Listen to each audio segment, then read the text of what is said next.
1971 war में नौसेना, वायुसेना और आर्मी सभी ने मिलकर बहुत ही अच्छी तरह से कार्य किया। ईस्ट पाकिस्तान को आज़ाद करके बांग्लादेश का निर्माण किया। ভারতের প্রধানমন্ত্রী মিসেস গান্ধী, ভারতের সামরিক বাহিনী, পশ্চিমবঙ্গের জনসাধারণ যে মোবারকবাদ না জানাই তাহলে অন্যায় করা হবে। मैरीटाइम सिक्योरिटी कितनी ज़्यादा इम्पोर्टेंट है? हमारे देश को समुद्री सुरक्षा प्रदान करना है। 66% हमारे जो साधन हैं, जो रिसोर्सेस हैं, वो सब समुद्र से आते हैं और 90% व्यापार हमारा पूरा समुद्र से ही होता है। ये एक ही देश है जिसके नाम पर एक ओशन है, इंडियन ओशन। ये समुद्र हमारे लिए बहुत ही महत्वपूर्ण है। नेवी में एडवांसमेंट्स क्या क्या हुई हैं ऑल दीज इयर्स? तो 1947 में जब भारतीय नौसेना बनी तो उस समय हमारे पास सिर्फ 33 जहाज थे, बाकी सब पाकिस्तान नेवी को गए कि अभी हमारे 100 से ज़्यादा वॉरशिप्स भारत में बनाए। तो जुलाई 2022 में नौसेना की जो क्षमता थी को जान के पाकिस्तान नौसेना तो अपने हार्बर में अंदर चली गई और उनके जो व्यापारी जहाज थे वो भी आना जाना बंद हो गए। प्राइम मिनिस्टर मोदी ने नौसेना के लिए 75 चैलेंजेस लॉन्च किए। एक साल में आप नई तकनीकी इंडियन लेके आओ और एक साल में फिर लगभग 115 नई टेक्नोलॉजीज। और ये देखना चाहिए कि हम दुश्मन को पहले देख लें जिससे कि वो दुश्मन हमारे जहाज को नहीं ट्रेस कर पाए। इंडिया पाकिस्तान कॉन्फ्लिक्ट्स जब चल रहे थे ऑपरेशन सिंदूर के टाइम पर, तब नेवी का क्या रेडीनेस और क्या प्रिपेयर्डनेस थी? तो इस समय नौसेना पूरी तरह से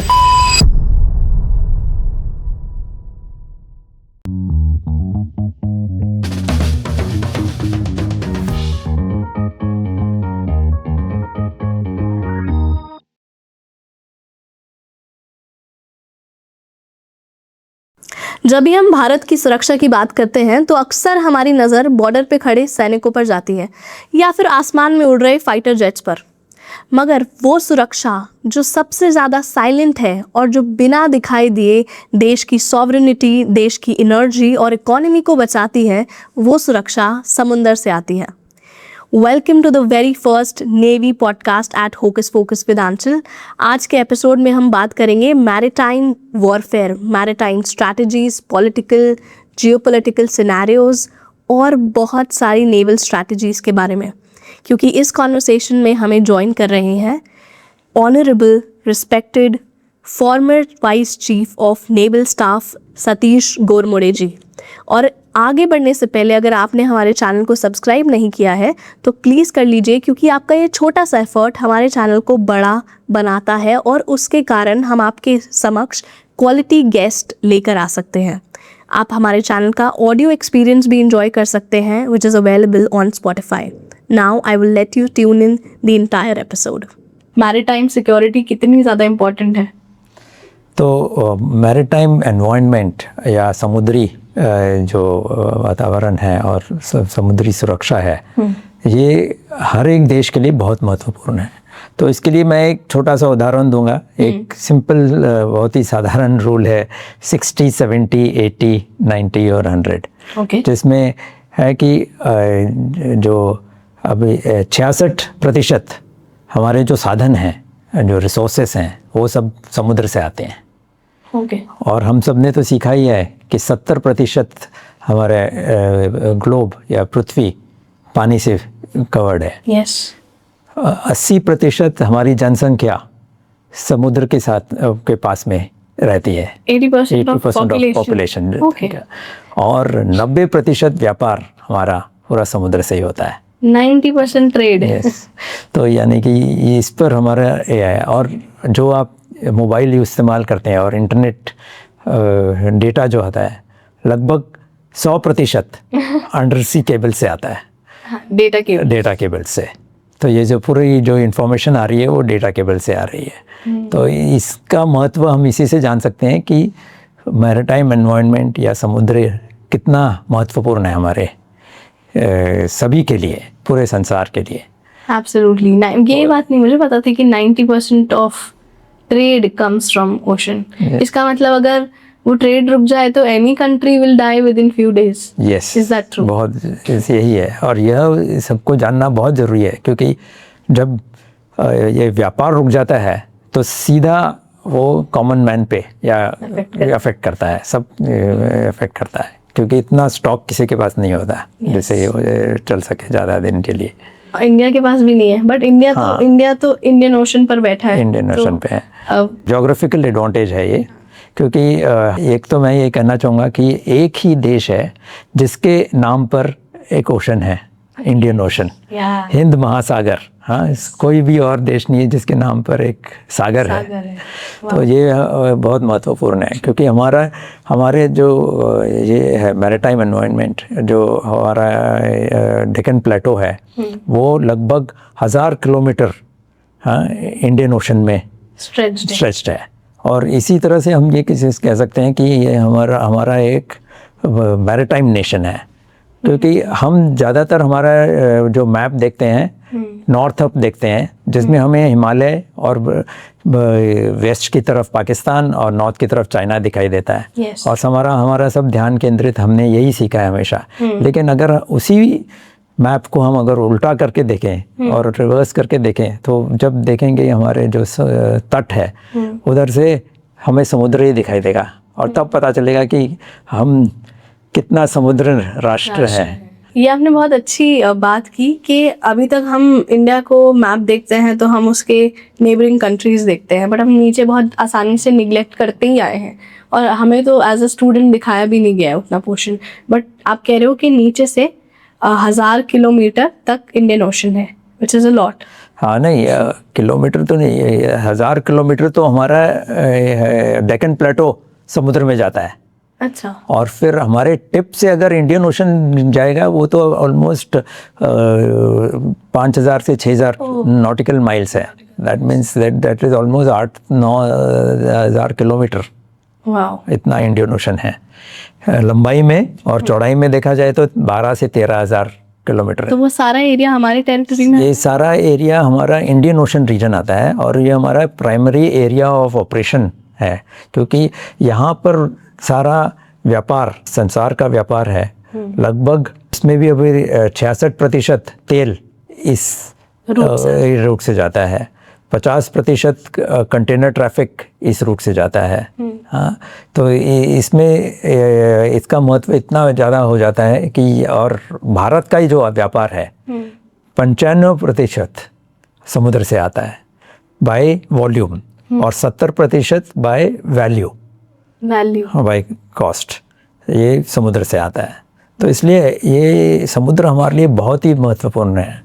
और ये भी जानते कि हमारी जब गुलामी हुई थी, जब ईस्ट इंडिया कंपनी आई थी, फ्रेंच आए थे, डच आए थे, वो सब समुद्र के रास्ते से आए थे। Yes, very true. हाँ, बाकी जो मुगल्स और इधर से आए थे वो सब खैबर पास से उधर से आए थे, लेकिन उन्होंने उधर कब्जा किया, लेकिन हमारे को कभी गुलाम नहीं बनाया था। लेकिन जो गुलामी हुई थी वो समुद्र के रास्ते से होती, तो इसलिए वो कहा जाता है ना, वो सुप्रीम एट सी। ओह यस, वाटर्स को प्रोटेक्ट नहीं किया, वो अपने देश को प्रोटेक्ट नहीं कर पाएगा। Very true. But to begin with, sir, this is very good glimpse of how important it is. हमें आपकी रैंक दिखती है, हमें आपकी यूनिफॉर्म दिखती है, बट उसके पीछे की जिम्मेदारी और सैक्रिफाइस नहीं दिखता है। So give us a little glimpse of that. तो नौसेना एक बहुत ही महत्वपूर्ण हमारा फोर्स है देश के लिए, और उसमें सर्व करने के लिए हमारे बहुत की तरह की एंट्रीज होती हैं, ऑफिसर्स और सेलर्स। तो अभी तो हमारे नौसेना में नारी शक्ति भी पूरी तरह से तैनात है, ऑफिसर्स में भी और सेलर्स में भी। Wonderful. अग्निवीर में भी ज्वाइन कर चुके हैं। तो नौसेना का जो दिनचर्या होती है हमारा, ये है कि हमारे देश को समुद्री सुरक्षा प्रदान करना है। तो हमारे देश को समुद्र की तरफ से सुरक्षित रखना है। तो वो है जल से और वायु से और अंडर वाटर से भी। तो ये पूरे 5 डायमेंशन में काम होता है हमारे। ये है कि underwater, surface, air, space and cyber. And cyber. So इस 5 ही डायमेंशंस में नौसेना हमें सुरक्षा प्रदान करती है। तो इसके लिए हमारी दिनचर्या में यही होता है कि शिप्स हैं, सबमरीन्स हैं, एयरक्राफ्ट हैं नौसेना में। तो जिस भी फील्ड में आप जाओ, स्पेशलाइजेशन करो, फिर उस फील्ड में हमें जहाज़ों पे या पनडुब्बियों पे या विमानों पे काम करना पड़ता है। समुद्र में जाके रहना और महीनों रहना कभी कभी, और समय है कि जब काम सी हो तो कोई प्रॉब्लम नहीं है, लेकिन जब साइक्लोन्स आते हैं, रफ आते हैं, तूफान आते हैं, तो उसमें भी हमें उधर तैनात रहना पड़ता है। सी सिकनेस जो होती है उससे भी जूझना पड़ता है। फिर उसके बाद यह है कि दुश्मनों से जूझना पड़ेगा। के सर आप शिप्स का पार्ट भी रहे हो और सबमरीन्स का भी? मैंने तो जहाज़ों पे काम किया है, क्योंकि मैं नेविगेशन एंड ऑपरेशन स्पेशलिस्ट था। लेमैन्स टर्म में अगर आप समझाओ कि क्या काम होता है? तो नेविगेशन है कि एक जहाज़ को एक जगह से दूसरी जगह पे ले जाना, सुखरूप तरीके से सेफली ले जाना, ये कार्य होता है। और अगर हार्बर से बाहर जाना है, और फिर सारे ऑपरेशंस और डायरेक्शन यानी कि एयरक्राफ्ट डायरेक्शन करने हैं। दैट मीन्स जो हवा में जो जहाज़ उड़ते हैं, उनको कंट्रोल करना है, लड़ाकू जहाज। और इस तरह से कंट्रोल करना है कि जिससे कि जो दुश्मन के जहाज़ों को उड़ा दिया जाए। जैसे जो जहाज उड़ते हैं, हाँ, ATC for fighter jets. Yes, but क्या है कि अगर जमीन पे जहाज उड़ रहे हैं और हवा में ऊपर चले जाएं तो फिर उनको नीचे कुछ दिखाई नहीं देता। लेकिन समुद्र में तो जैसे ही उड़ते हैं तो नीचे कोई रेफरेंस नहीं होता, क्योंकि नीचे पानी और ऊपर आकाश। तो उनके लिए कहीं बिल्डिंग्स नहीं है, कहीं नदी नहीं है, कहीं पुल नहीं है जिसका रेफरेंस लेके वो अपनी पोजीशन देख सके। तो इसलिए जैसे ही वो समुद्र में उड़ते हैं उनको डायरेक्शन करना पड़ता है कि किस दिशा में जाएं, और उनको रडार से कंट्रोल करना पड़ता है कि और करने के लिए। और ये देखना चाहिए कि हम दुश्मन को पहले देख लें, जिससे कि वो दुश्मन हमारे जहाज को नहीं पहले ट्रेस कर पाए, या फिर गोली या मिसाइल नहीं दाग दे, जैसे कि हमारा लॉस हो जाएगा। तो इसके लिए हमें ये करके अपने एयरक्राफ्ट को सही पोजीशन पे रखना पड़ता है, जिससे कि पहले हम दुश्मन को देख के उनको मात कर दें। तो ये कहना सही होगा कि जो पहले दुश्मन को ट्रेस कर लेता है वो जीत जाता है। सही है। तो इसमें तो तैयारी रहनी पड़ती है। और नौसेना में यही है कि नौसेना में जो युद्ध होते हैं ज़्यादातर, वो अभी दिन चले गए जब पुराने दिनों में ऐसे होता था कि एक जहाज दूसरे जहाज के पास जाके लड़ाई के लिए जाते थे और फिर तलवारों से एक दूसरे के ऊपर लड़ाई करते थे।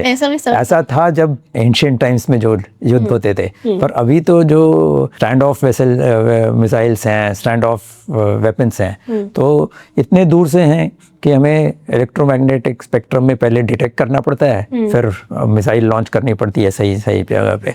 तो इसमें तो वो दिखाई भी नहीं देते।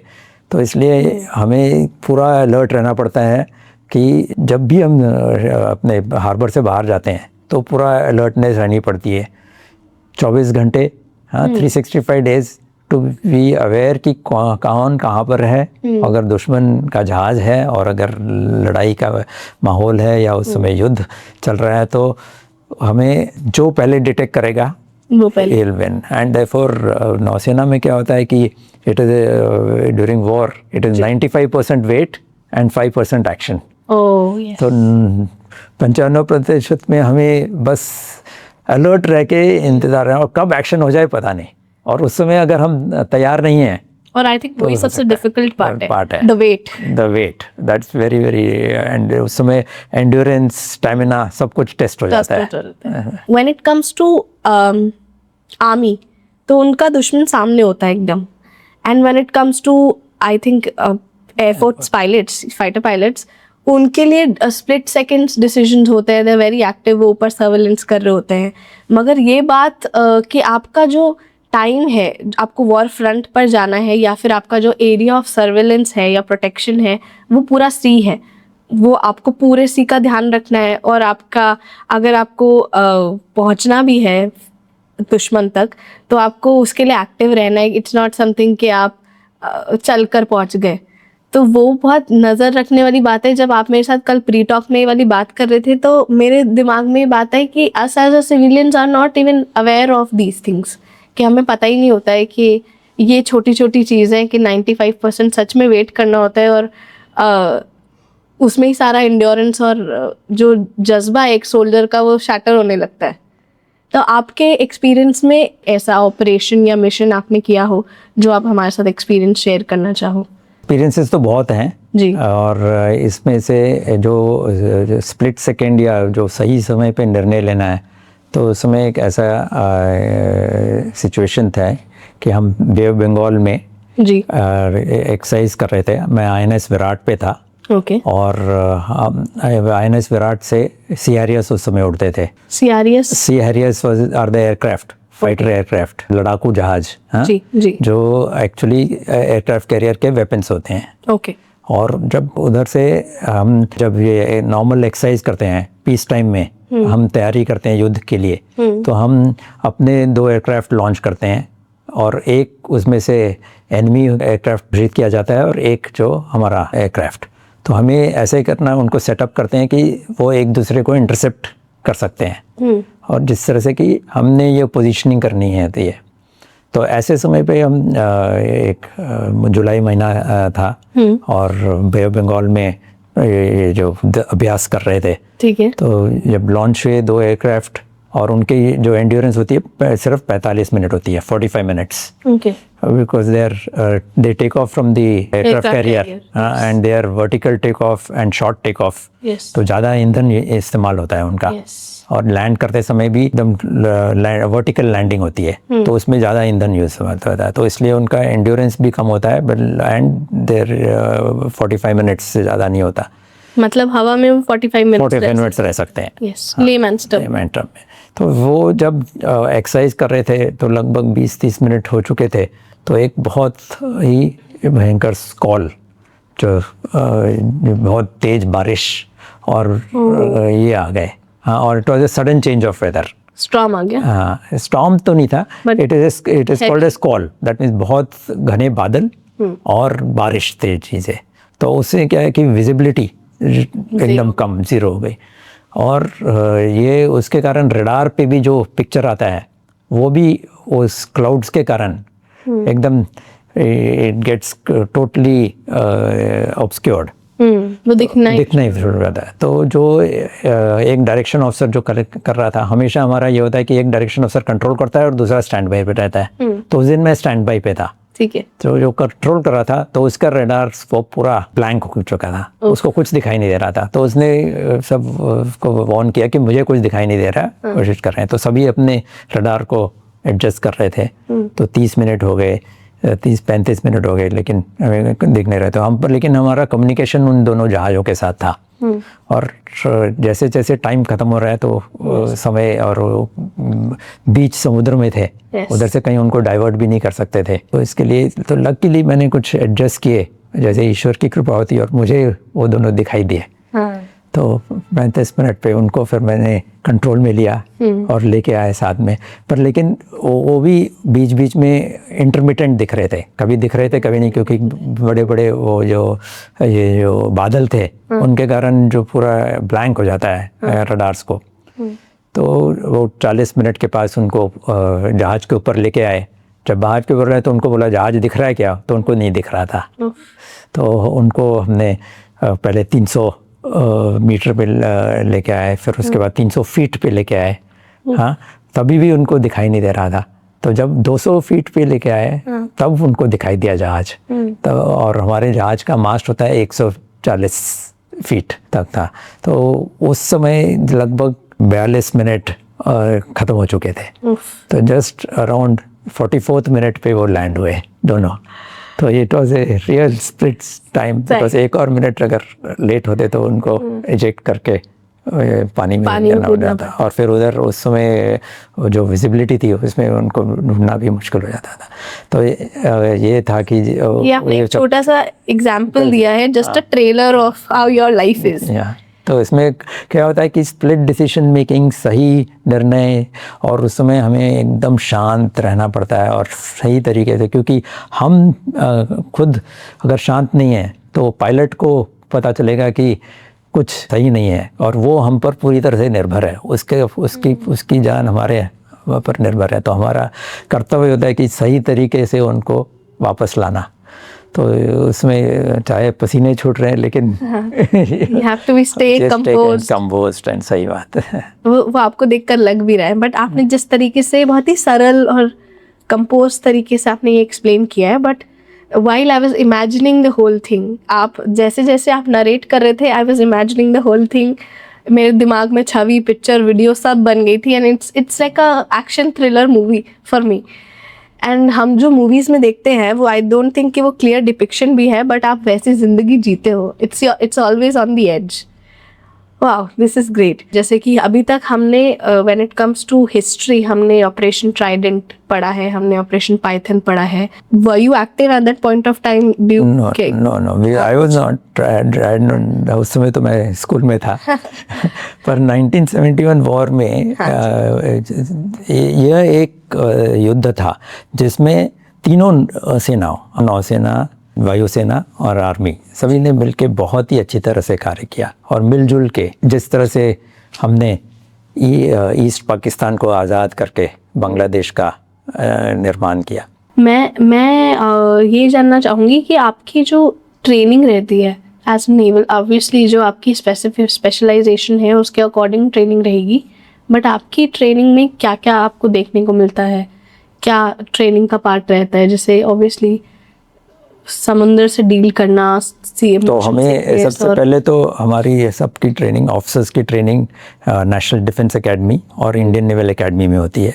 अच्छा। और वो ट्रेनिंग होने के बाद फिर हम जहाज़ में जाते हैं ट्रेनिंग के लिए। तो सबसे पहले कैडेट्स ट्रेनिंग होने के बाद मिडशिपमैन और फिर उसके बाद सब लेफ्टिनेंट। तो पहले तो मिडशिप में ये होता है कि किस तरह से जहाज़ में हमें जीना है और जहाज़ के बारे में सीखना है, क्योंकि जो टर्मिनोलॉजी जहाज़ में होती है वो जानना बहुत ज़रूरी है। और एक जहाज़ या एक सबमरीन या जो कहनी चाहिए वो एक स्मार्ट सिटी की तरह होती है, क्योंकि जहाज़ में सब कुछ होता है।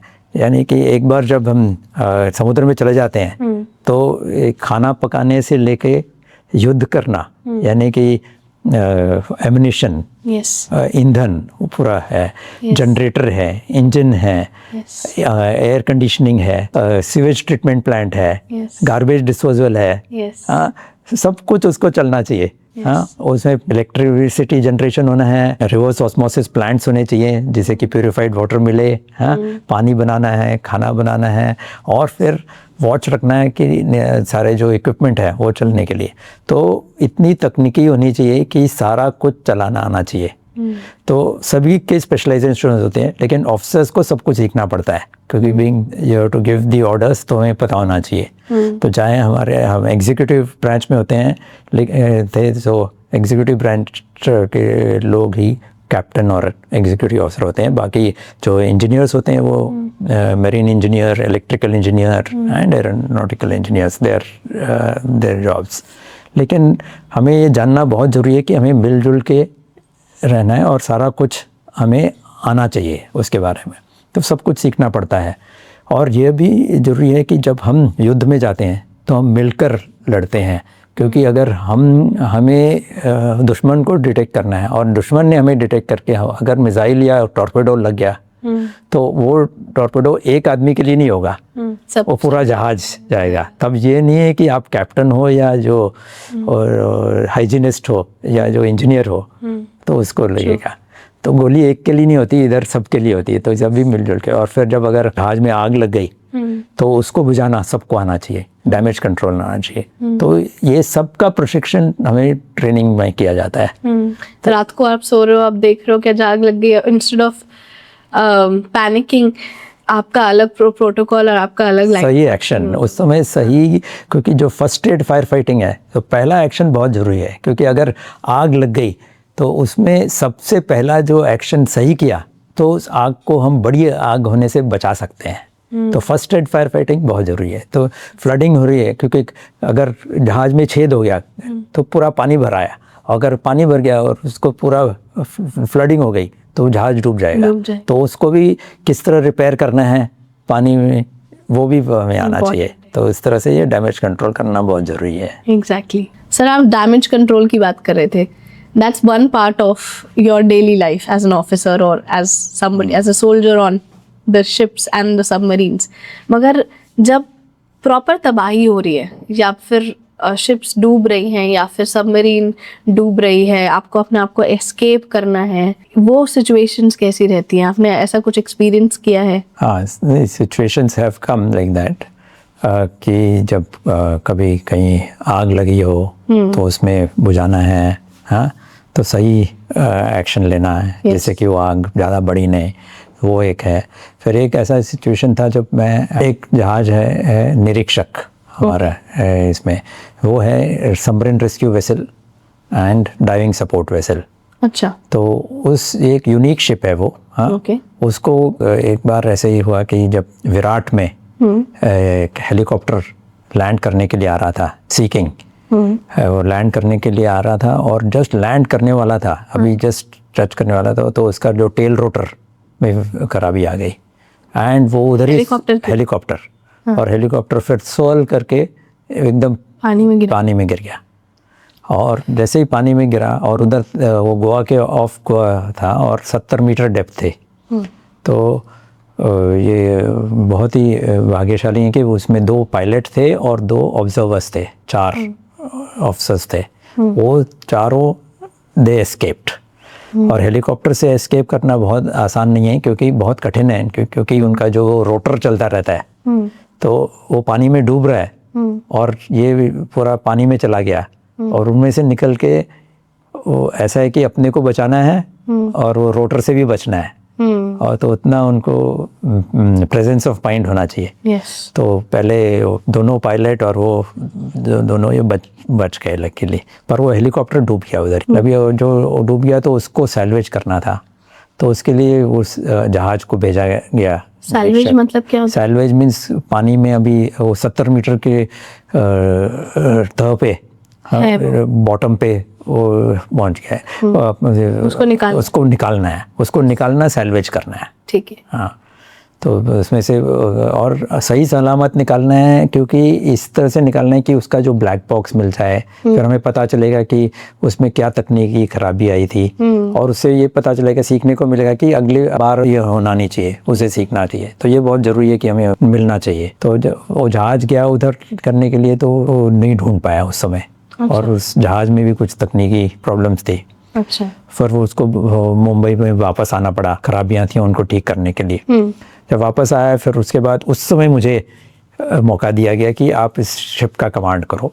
अच्छा। जाओ। तो मैं उस शिप का उस समय कमांडिंग ऑफिसर बना। और वो शिप नीचे सबमरीन तक भी चली जाती है? नहीं, वो शिप ऐसा है कि एक सबमरीन रेस्क्यू बेल होती है, के अंदर एक चैम्बर होता है। जैसे कि अभी 70 मीटर डेप्थ पे डाइविंग करनी है, तो अभी हम सब हैं 1 एटमॉस्फेयर प्रेशर में, पर अगर हम 10 मीटर पानी में चले गए तो 1 एटमॉस्फेयर प्रेशर और बढ़ जाता है, सो 2 एटमॉस्फेयर हो जाता है। और 10 मीटर जाएंगे तो रफ रूल है कि 1 और एटमॉस्फेयर पड़ जाएगा, तो हर 10 मीटर में 1 एटमॉस्फेयर प्रेशर पड़ता जाता है। तो अगर 50 मीटर पे है तो 5 एटमॉस्फेयर प्रेशर होगा, तो 5 टाइम्स दिस प्रेशर मीन्स अपने ईयर बस्ट हो जाएंगे, वेन्स में से ये नहीं जाएगा।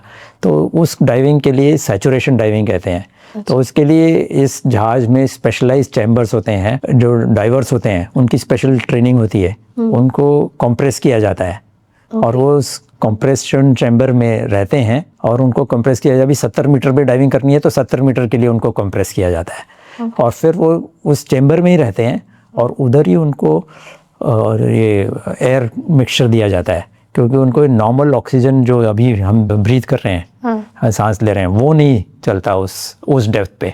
तो उनको वो एयर मिक्सचर दिया जाता है, जिसमें नाइट्रोजन और ऑक्सीजन मिक्स होता है इस तरह से, और उस मिक्सचर से ही वो सर्वाइव करते हैं। उनको खाना भी एक ट्यूब की तरह से इसे दिया जाता है, हाँ, तो उधर ही रहते हैं। फिर जब वो जहाज़ जाता है जहाँ डाइव करना है जहाँ पर, तो उधर जाके वो डायनामिक पोजीशनिंग सिस्टम से एक जगह पे रोका जाता है, क्योंकि समुद्र में क्या होता है, लहरें होती हैं और हवा, उसके कारण जहाज़ हिलेगा। पर हमें चाहिए कि जो आदमी या नीचे जाएगा वो इतना स्टेबल हो कि जो एक अम्बिलिकल कॉर्ड से जा रहा है 70 मीटर पे, वो अगर ज़्यादा हिल गया तो वो इसका श्योर डेथ है, मीन्स उसकी मृत्यु हो जाएगी, तो उसको जाने के लिए जहाज स्टडी होना चाहिए। उसके लिए एक डायनामिक पोजीशनिंग सिस्टम होती है। वाओ। एक मीटर एक्यूरेसी में उधर उसको खड़ा रहना है जहाज को समुद्र में, वो वेव्स और विंड्स को ये करके काउंटर करके, उसमें थ्रस्टर्स होते हैं उसके साथ, तो वो पोजीशन करके फिर वो जहाज नीचे, वो सबमरीन रेस्क्यू बेल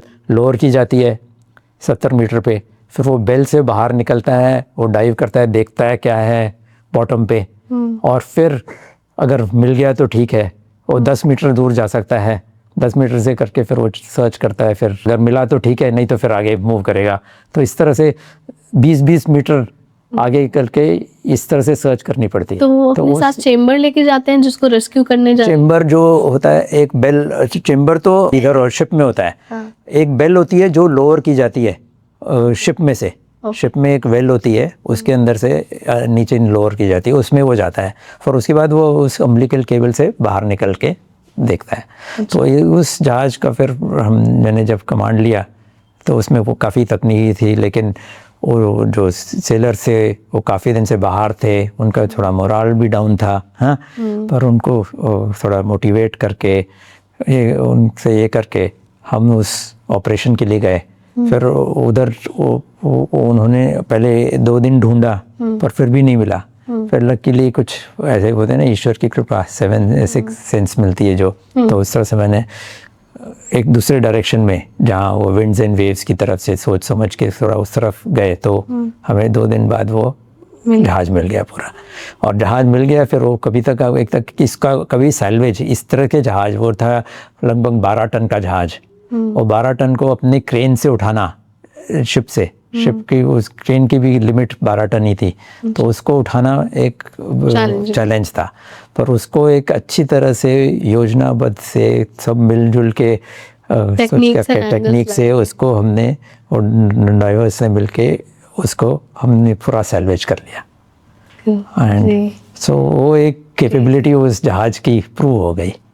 और फिर उसी जहाज जो सबमरीन रेस्क्यू वेसल था, तो उस समय तो उनमें उसमें 2 हमारे जो सेलर्स थे, जो डाइवर्स थे, उन्होंने 7-7 घंटे लगातार डाइविंग की उस 70 मीटर में, सैचुरेशन डाइविंग 7 घंटे, क्योंकि उसमें और उधर पॉइजनस सी स्नेक्स, सांप भी थे, उसमें भी वो काम कर रहे हैं। और किसी तरह उसने उन लोगों को हेलीकॉप्टर को कनेक्ट किया वो 70 मीटर से, फिर उसको ऊपर लेके आए। तो एक बहुत ही एक चुनौतीपूर्ण कार्य था। फिर उस जहाज का वो था सबमरीन रेस्क्यू वेसल, तो उस जहाज के में हमने सोचा कि इसका जो मेन रोल है कि पनडुब्बी अगर किसी डिस्ट्रेस में हो और कुछ कठिनाई में हो और ऊपर नहीं आ सके, तो उनमें जो हमारे नौसैनिक हैं, नौवीर हैं, ऑफिसर हैं, उनको किस तरह बचाना है। तो ये कभी भी लाइव ट्रांसफ़र हुआ नहीं था, ये 2003 का वर्ष था। तो उस समय हमने प्रैक्टिस किया, हार्बर में किया, फिर हम सी में जाके उसको पहली बार ट्राई किया। तो पहली बार ट्राई किया तो, और पहली बार में वो हैच जो प्रेशर पे कनेक्ट करके 50 मीटर पे, जहाँ 5 एटमॉस्फेयर प्रेशर है, वो एक सबमरीन बेल होती है, उसको लोअर की उसके साथ हैच में कनेक्ट करके वो हैच पहली बार खोला गया 50 मीटर पे, और उसमें से एक लाइव आदमी को हम बाहर लेके आए सेफली। तो ये एक क्षमता उस टेस्ट भी हो गई, और सबमरीन पनडुब्बी में को भी एक कॉन्फिडेंस मिला। इक्विपमेंट की भी, आप एज एन ऑफिसर की भी, और सेलर्स की भी हो गई। तो ये एक ऐसा था। उसके बाद तो हमने अभी बहुत नए तकनीक और डीप सबमर्जेंस रेस्क्यू वेसल्स आ गए हैं। तो मैं तो डाइजेस्ट ही नहीं कर पा रही, मुझे ऐसा लग रहा है आप बोलते रहो और मैं आपकी स्टोरी सुनती रहूं, क्योंकि मुझे इस सीट पे तो बहुत मज़ा आ रहा है सुनने में, क्योंकि मज़ा आ रहा है as an not in a different manner, but it is very very अचंभित मैं फील कर रही हूँ। मतलब मैं हिंदी और इंग्लिश मिक्स कर रही हूँ, बट आई एम वेरी हैरान भी नहीं, it's a very different feeling to observe all this information. क्योंकि जब आप ऑब्जर्व कर रहे हो, आपके अंदर 2 इमोशंस जागरूक होते हैं। वो होता है एक इमोशन यही होता है कि हाउ इज़ दिस पॉसिबल, और how are people doing it, and हमारी सोल्जर्स, हमारे ऑफिसर्स हमारे लिए इतना सब कुछ कर रहे हैं और हमें पता भी नहीं होता है दूर दूर तक बैठे हुए। एक इमोशन सिविलियन का ये ज़रूर जागता है, और एक इमोशन ये जागता है कि ग्रेटफुल बहुत ज़िंदगी है आपकी, बहुत अलग तरह की ज़िंदगी है जो एज सिविलियंस हम अपनी normal day to day life में भूल जाते हैं। That people are doing such acts out of bravery and courage. So this is quite amazing to know. आप बता रहे थे कि बहुत सारे इनोवेशंस आ गई हैं. So right from जब हम देखें मेरा पहला introduction of navy chapter as an history में वो रॉयल इंडियन म्यूटिनी का रहा है कि वहाँ पे भी नेवी का इतना गहरा रोल था कि उनकी वजह से वो चिंगारी को वो बड़ी चिंगारी और हमें इंडिपेंडेंस मिली. काफ़ी सारे लोगों को वो चैप्टर नहीं भी पता है. I made a video on that. From here to a full circle, I'm sitting with you and interviewing you. What all technological advancements आपने देखी हैं नेवी में? एडवांसमेंट्स क्या क्या हुई हैं all these years? आपने सही बताया. ये जो नेवल अपराइजिंग हुई थी 1946 में, वहीं चिंगारी शुरू हुई थी जिसके कारण हमें आज़ादी मिली जी. तो 1947 में जब भारतीय नौसेना बनी मीन्स, तो उस समय हमारे पास सिर्फ 33 जहाज थे. 33, हाँ, 33 जो हमें मिले थे. स्लूप्स, थोड़े डिस्ट्रॉयर्स, फ्रिगेट्स, ये मिलके कि बाकी सब पाकिस्तान नेवी को गए और ये हमारे पास थे.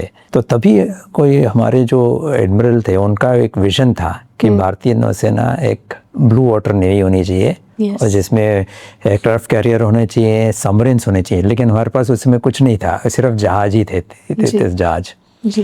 तो मैं यही कहना चाहूँगा कि ये जो दूरदर्शिता थी वो बहुत ही सही थी. पर भारतीय नौसेना को उस समय सिर्फ 3% डिफेंस बजट मिलता था पूरे डिफेंस बजट में, क्योंकि सारा कुछ आर्मी और एयरफोर्स की तरफ जाता था. क्योंकि सिर्फ 3%. तो उसमें भी हमारी सोच और दूरदर्शिता बहुत अच्छी थी, मैं ये कह सकता हूँ. फिर मैंने तो जब ज्वाइन किया तब तो जहाज थे. और फिर भारतीय नौसेना ने सबसे पहले आत्मनिर्भरता पे काम किया कि जो जहाज सबसे पहले जो बनाया गया 1961 में, एक जहाज भारत में बनाया गया, छोटा सा जहाज था अजय. तब से शुरुआत हो गई जहाज बनाने की प्रक्रिया देश में. और फिर 71 में और सबसे पहले नीलगिरी बना. फिर आगे बढ़ते बढ़ते उसको गोदावरी क्लास बने, फिर ब्रह्मपुत्रा क्लास बने, फिर टेली क्लास बने.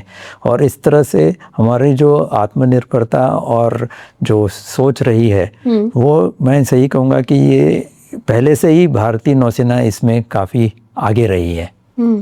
और इतना हुआ है कि अभी हमारे 100 से ज़्यादा वॉरशिप्स भारत में बनाए हुए हैं. अच्छा. और अभी जो लगभग 60 जहाज बन रहे हैं भारत में, वो सारे भारत में ही बन रहे हैं, बाहर से एक भी नहीं. अच्छा. बना रहे हैं. बीच में हमने खरीदे थे इनिशियली, पर लेकिन अभी एक भी जहाज बाहर से नहीं आएगा, सभी इंडिया में बनेंगे. एंड जो सबमरीन्स और जो रेडार्स ये सब बनते हैं वो एकदम ग्लोबल स्टैंडर्ड्स के अकॉर्डिंग बनते हैं. हाँ, तो अभी हमारे जो जहाज बन रहे हैं वो तो अभी ग्लोबल स्टैंडर्ड्स के ही हैं. and they are one of the best, we are one of the advanced navies. तो सबमरीन्स में क्या हुआ, तो एयरक्राफ्ट कैरियर हमारा 61 में हमने सबसे पहला एक एयरक्राफ्ट कैरियर लिया, INS विक्रांत था. फिर उसके बाद हमारे पास एक विराट खरीदा हमने बाहर से. फिर अभी विक्रमादित्य. और 1999 में हमने सबसे पहले नींव रखी कि अपने आप खुद एयरक्राफ्ट कैरियर बनाया जाए. तो उसका डिज़ाइन 1999 में शुरू किया. अच्छा. उसके बाद धीरे धीरे सैंक्शंस लेके सब ये सोच के पूरी जो इकोसिस्टम बनाई गई. हाँ, और 2013 में उसके जो शुरुआत हुई कंस्ट्रक्शन. और 2022 में मैं तो खुद को भाग्यशाली समझता हूँ कि 1999 में भी डायरेक्टरेट नेवल प्लान्स में था और 2022 में मैं वाइस चीफ था. तब वो INS विक्रांत का कमिश्निंग हुआ. तो हमारे ऑनरेबल प्राइम मिनिस्टर ने एक इंडिजिनस एयरक्राफ्ट कैरियर जो 76% भारत में बनाया हुआ है वो बनाया गया. उसमें एयरक्राफ्ट कैरियर है, उसमें जो केबल है वो काशी से कन्याकुमारी तक इतनी लंबी केबल है. सीरियसली? इतने, हाँ, जो सारे केबल और भारत में बनाई हुई हैं. इसका जो स्टील है पूरा भारत में बनाया हुआ है, कंप्लीट स्टील जो मैन्युफैक्चर्ड इन इंडिया. सो इस तरह से हमारी ये जो प्रगति रही है ये आत्मनिर्भरता की तरफ हमेशा बढ़ती जा रही है. सबमरीन्स में जो हमारे जो बैलिस्टिक मिसाइल सबमरीन्स हैं वो हमने सब रशिया से तो ली, लेकिन उसको भी अभी हम जो पहला बना था अरिहंत 2009 में, हाँ, फिर उसके बाद अरिघात, और अभी तीसरा भी कमीशन होने वाला है। ये सब मिलके जो है लगभग 90% से ज़्यादा वो भारत में बनाते हैं। Wow, congratulations. हाँ, तो इस तरह से हमारी ये जो प्रक्रिया रही है कि आत्मनिर्भरता में पे हम काफ़ी आगे बढ़ चुके हैं। और अगर इनोवेशंस की बात की जाए तो भारतीय नौसेना ने एक नेवल इनोवेशन और इंडिजनाइजेशन ऑर्गेनाइजेशन शुरुआत की 2020 में। अच्छा। और फिर एक technology development and acceleration cell शुरू किया। तो 2021 में मुझे मौका मिला वाइस चीफ बनने का जी। तो उस समय हमारे पास छोटी सी टीम थी। उनमें यही था कि हमें यही था कि मकसद था कि हमें ये जो इनोवेशंस है, आत्मनिर्भरता को आगे बढ़ाया जाए। तो यही था कि अगर कुछ करना है तो we have to do things differently to get different results. ये नहीं कि सही वही करते रहेंगे तो रिजल्ट वही मिलेगा। तो इसमें भी हमारे वो जो एक ब्रिलियंट ऑफिसर था, एक कमोडोर बुलाया, वो मेरे पास आए और उन्होंने बोला कि ये आज़ादी के 75 साल चल रहे हैं, क्यों ना हम नौसेना में एक साल में 75 नई इनोवेटिव टेक्नोलॉजीज लेके आए भारत में, और वो सारे इंडियन हो। वाओ। तो हमने कहा ये तो बहुत अच्छी बात है, क्यों ना। हाँ, तो मैं तो ज़रूर करूँगा, लेकिन आप इसमें एक साल में करना तो ये बहुत ही कठिन है और चुनौतीपूर्ण है। कहते नहीं सर, हम कोशिश करेंगे। तो मैंने कहा बहुत अच्छी बात है, करेंगे। तो मैंने अपनी टीम वगैरह से पूछा तो काफ़ी लोगों ने तो मुझे बोला मिशन इम्पॉसिबल। तो मैंने कहा नहीं, हमने तो कोशिश करनी है जी। तो हमने पूरा दृढ़ संकल्प किया कि करना है। और फिर मैं प्राइम मिनिस्टर के पास, हमारे चीफ ऑफ नेवल स्टाफ जा रहे थे कुछ मीटिंग के लिए, तो उनसे पूछा, उन्होंने मुझसे पूछा कुछ पॉइंट्स है। तो मैंने कहा उनसे बोलो कि हमारे लिए 75 चैलेंजेस लॉन्च कीजिए और एक साल में हम कर दिखाएंगे। तो जुलाई 2022 में प्राइम मिनिस्टर मोदी ने नौसेना के लिए 75 चैलेंजेस लॉन्च किए कि एक साल में आप नई तकनीकी इंडियन लेके आओ हमारे। तो हमने फिर अपनी टीम को काम में लगाया। यंग ऑफिसर्स थे, बहुत अच्छे ब्राइट ऑफिसर्स, सब मिल के उन्होंने कांटेक्ट किया अपने इंडस्ट्रीज़ को, जो MSMEs, स्टार्टअप्स, एंटरप्रेन्योर्स, और प्रॉब्लम स्टेटमेंट्स दिए कि नौसेना में ये नई तकनीकी चाहिए और क्या आप कर सकते हो। तो आप मानोगे नहीं, हमें 2 महीने में 1106 प्रपोजल मिले। तो 75 के लिए 1100 प्रपोजल्स, तो ये हमारी क्षमता है हमारे देश की। वंडरफुल। पर क्या हुआ, फिर अभी 1100 प्रपोजल्स को भी तो एनालाइज करना पड़ता है। तो हमको पता चला कि हमारे चेक्स एंड बैलेंसेस होते हैं, ऑफिस में आने नहीं सकते। तो हमने IIT दिल्ली में एक ऑफिस खोला। अच्छा। जहाँ दिन रात हमारी टीम बैठी, यंग ऑफिसर्स की, और उन्होंने इनको असेस किया। क्योंकि क्या थे कि कुछ प्रपोजल्स बहुत अच्छे थे लेकिन उनकी प्रेजेंटेशन अच्छी नहीं थी, और कुछ ऐसे थे कि जिनकी प्रेजेंटेशन बहुत अच्छी थी लेकिन आइडिया बिल्कुल अच्छा नहीं था। तो हमें उनको सही तरीके से उनको परखना था। तो टीम ने देखा, रात दिन बैठ के एनालाइज किया। तो उनको भी मैंने काफ़ी टॉप डाउन और बॉटम अप अप्रोच काफ़ी डेलीगेट किया कि आप सही निर्णय ले सकते हो। जब उनके पास ये था, पावर था कुछ करने के लिए, तो उन्होंने भी अच्छे सही निर्णय लिए। तो इसमें से 330 शॉर्टलिस्ट किए।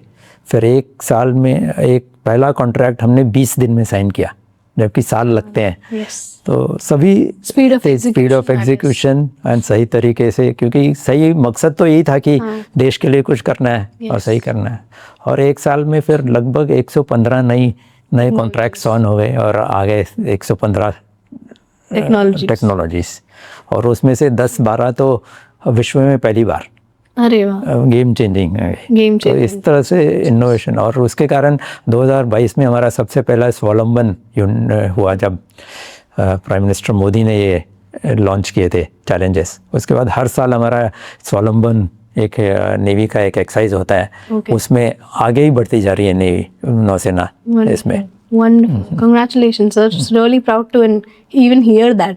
अगर आप उन 110 इनोवेशंस में से कोई एक इनोवेशन एक्सप्लेन करना चाहोगे, क्योंकि ऑब्वियसली बहुत सारी बातें हमारे पास करने को, मगर कोई एक लेमैन्स टर्म में। हमने एक रोबोट किया था, जो व्हीकल जो फायर फाइटिंग करता है या आग बुझाने का रोबोट। हाँ, रोबोट। तो वो रिमोटली ऑपरेटेड, जो एयरक्राफ्ट कैरियर पे, क्योंकि एयरक्राफ्ट कैरियर पे अगर आग लग गई जहाज पे, तो उसको बचाने, जैसे मैंने बताया ना, जहाज में और सबमरीन में ईंधन और एमिनिशन सब एक साथ होता है, और आग लग गई तो सब कुछ में आग लग जाएगी, तो इसको बचाना बहुत ज़रूरी होता है। तो और पहले आदमी इतनी, वो जो टेम्परेचर इतना ही होता है कि आदमी एकदम नहीं जा सकता, तो इसको पहले कि ये रोबोट रिमोटली ऑपरेटेड ये आगे जाता है, मिनिमाइज करता है, फिर उसके बाद आदमी जाते हैं। तो ये सब अभी एयरफील्ड्स पे भी अभी वो इस्तेमाल हो रहे हैं, क्योंकि वो सब जगह पे यूज हो सकते हैं। तो हम सिर्फ सोच ही नहीं रहे हैं, AI innovations, it is actually being implemented very much at the core of every field. So exciting, sir. Very exciting. Also एक remotely operated life boy, क्योंकि अगर पानी में कोई आदमी गिर गया, उसको बचाने के लिए पहले में खुद को कूदना पड़ेगा, या स्विमर जाएगा, या फिर बोट लोअर करेंगे, वो जाके बचाएगा। पर अभी एक रिमोटली ऑपरेटेड लाइफ बॉय जो जाके वो जहाँ पर वो आदमी है उसके पास पहुँच जाएगा, वो जिससे कि वो उसके साथ उसको एक डिटेक्ट कर लेगा और बचा लेगा भी करेगा, और समुद्र में डूबने से बचा लेगा। क्योंकि उससे wow, this is really happening. Yes. So we just used to visualize this. We used to even see this in Hollywood movies. Yeah, but this is really, and हमारे जो स्टार्टअप्स और एंटरप्रेन्योर्स हैं, हमारे में बहुत क्षमता है ये सब करने के लिए। Wonderful, sir. The speed of execution. First, तो big time congratulations to the sir, to the officer who mentioned this idea कि 75 साल पूरे हो गए हैं, 75 टेक्नोलॉजीज करते हैं, क्योंकि आपकी बात सुन के मुझे रियलाइज हुआ कि little bit of insanity is required when it comes to achieving great heights, क्योंकि आपके प्रोफेशन में प्रैक्टिकल होना, कंपोज्ड रहना, कैलकुलेटिव होना एक पार्ट एंड पार्सल ऑफ आपकी ज़िंदगी है, मगर द लेवल ऑफ इंसैनिटी दिखाई है, क्योंकि अगर एक नॉर्मल इंसान सोचता है ये बोलते हुए कि ऐसा कर लेते हैं क्या 1 साल में, मगर उन्होंने बोल भी दिया, आपकी टीम ने मान भी लिया, and execution happened. Big time congratulation, so happy to hear this portion of the podcast.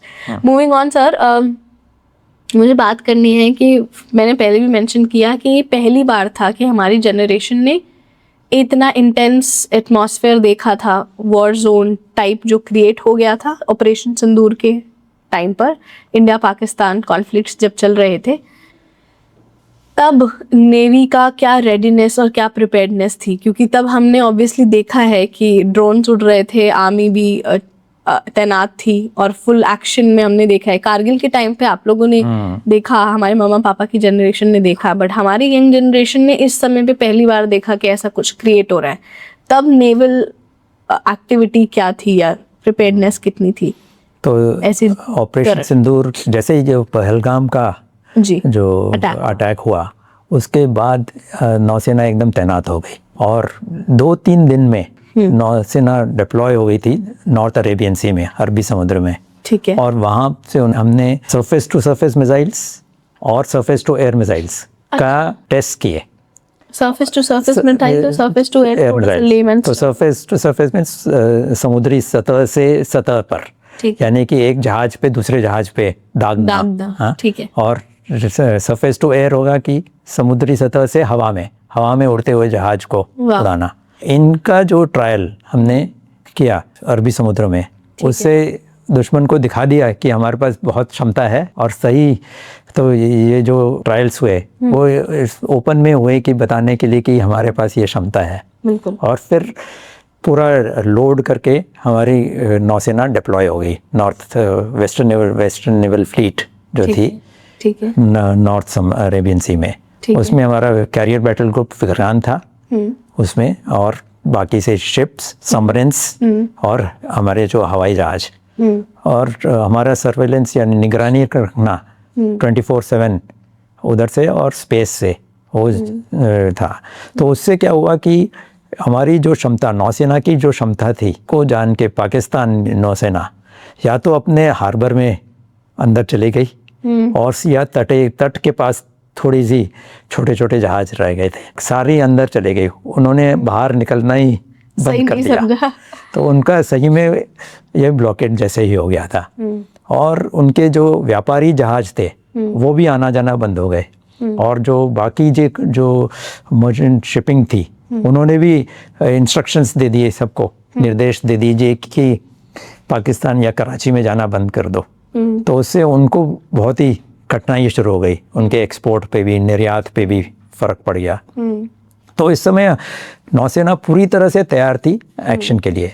और ये जो भी एक्शन हुआ ऑपरेशन सिंदूर उसके बाद 6-7 मई को, उस समय ये तीनों सेनाओं ने एकदम मिलकर योजनाबद्ध तरीके से जो टारगेट सिलेक्ट किए वो सब इतना मिलजुल के किया, और सभी में इतना समन्वय था और कोऑपरेशन था, कोलैबोरेशन था और अंडरस्टैंडिंग थी कि एक दूसरे को मदद करके ये जो हुआ। तो ये एक था कि हमारा मकसद तो था कि उनके जो आतंकी जो ढांचे हैं उनको मार गिराया जाए और दूसरे लोगों को कोई क्षति न पहुंचे। तो जो मकसद था वो पूरा हो चुका था। साथ में प्रोजेक्शन ऑफ पावर भी, प्रोजेक्शन ऑफ पावर हुआ, सब हुआ। तो यही था। तो इसमें नौसेना अपनी तरह से एक ये है कि इस तरफ का फ्रंट वो एकदम बंद हो चुका था, और ज़्यादा देर चलता तो फिर पाकिस्तान की, जैसे हमने बोला, व्यापार ही बंद हो जाता। तो 1971 में हुआ था। तो वो एक बहुत बड़ा एग्जाम्पल रहा है उनके लिए कि 1971 में अगर आप उनके सारे ले टर्म्स में यही मतलब है उसका कि जो भी ट्रेड हो रहा होता है, ऑयल, फूड, वो सब शिप्स के थ्रू हो रहा होता है, पानी के रास्ते हो रहा होता है। अगर आप वो गिरा दोगे, वो बंद कर दोगे या वो सीज कर लोगे, तो सामने वाला देश बंद हो जाएगा। ये कॉन्वर्सेशन सिर्फ एक कॉन्वर्सेशन नहीं थी, बल्कि एक ट्रिब्यूट था उन सारे वॉरियर्स के लिए जो समुंदर के रखवाले हैं और जो हमारे देश की सेवा में तत्पर वहाँ पर तैनात रहते हैं। Well everybody, this was the episode just to give you a glimpse of कि कैसे नेवी एक सिर्फ साइलेंट फोर्स नहीं, एक टेक्नोलॉजिकल पावर हाउस है और लीडरशिप का स्कूल है और देश की इनविजिबल शील्ड है। मगर ये कॉन्वर्सेशन यहाँ ख़त्म नहीं होती है। इस कॉन्वर्सेशन का पार्ट 2 आ रहा है आप सबके सामने, which will be about Indo Pacific rivalry, hijacking and sea, and a lot of extreme missions that happen inside the Navy, which is going to be a highly enlightening, interesting and eye-opening episode for all of you. So, अगर आपको ये conversation पसंद आई है और आपको इसमें से value मिली है, तो please subscribe to our channel if you haven't already, and I will see you again on every Saturday 8 PM.